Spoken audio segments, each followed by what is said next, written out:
ഈ സ്നേഹം ആഗ്രഹിച്ചിട്ടാണല്ലോ നമ്മൾ സിനിമയിൽ വരുന്നത്. ഞാൻ പണ്ടും ഇന്റർവ്യൂസിലൊക്കെ പറഞ്ഞപ്പോഴാണ് എനിക്ക് സൂപ്പർമാൻ ആവണമെന്നായിരുന്നു പണ്ട് ആഗ്രഹം. കാര്യം സൂപ്പർമാനെ എല്ലാവർക്കും ഇഷ്ടമാണ്.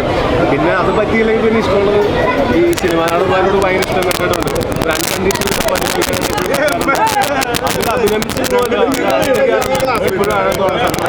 വിരലുകൾ അഭിനയിക്കാൻ പഠിച്ചോ?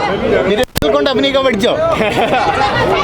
അത് പഠിച്ചുകൊണ്ടിരിക്കുന്നു. ഈ നെവർ എൻഡിങ് പ്രോസസ് ആണല്ലോ. സിനിമ മേഖലയിൽ ഏറ്റവും നിൽക്കുന്ന സീനിയറായിട്ട് നിൽക്കുന്ന ഒരു ഔദ്യോഗിക പദവിയിൽ ഇരിക്കുന്ന ആളുകളാണ്. ഇത്തരത്തിൽ ആളുകളെ കോൺടാക്ട് ചെയ്യുന്ന സമയത്ത് മറ്റെന്തെങ്കിലും ഇവരെ കിട്ടാനോ അങ്ങനെ എന്തെങ്കിലും ബുദ്ധിമുട്ടുകളോ ഒരു വിളിച്ച സമയത്ത് തന്നെ സിനിമയിലേക്ക് വരാൻ? അതെനിക്കറിയില്ല. അതൊക്കെ കാസ്റ്റിംഗ് ഒന്നും ചെയ്യണത് ഞാനല്ലല്ലോ. അത് പക്ഷെ അവർ ഭയങ്കര ഫ്രണ്ട്ലി ആയിട്ടുള്ള ആൾക്കാരാണ്. അവരിങ്ങനെ വളരെ സന്തോഷത്തോടെ തന്നെ വന്നതും ചെയ്തതും ആ ഉള്ള സമയം മുഴുവൻ ഭയങ്കര എൻജോയ്മെന്റ് വരും.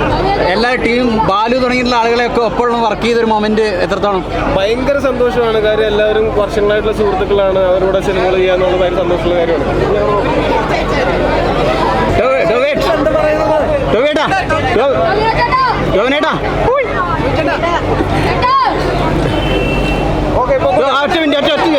ഭാവനയോടൊത്ത് ഭാവന നമുക്കറിയാം, കുറേ കാലത്തിന് ശേഷം നമ്മുടെ ഒരു ജനപ്രിയ മനസ്സുകളിൽ ഏറ്റവും തിങ്ങിക്കുന്ന ഒരു ഭാവന ഈ സിനിമയിൽ വരുവാണ്, തിരിച്ചു വരുവാണ്. എങ്ങനെ ഉണ്ടായിരുന്നു ഭാവനയോടൊപ്പം? കൂടുതൽ സീക്വൻസ് ഒന്നും ഉണ്ടായിട്ടുണ്ടോ? ഞങ്ങൾ മുമ്പ് ഒരുമിച്ച് അഭിനയിച്ചിട്ടുണ്ട് കൂതറ എന്നുള്ള സിനിമ.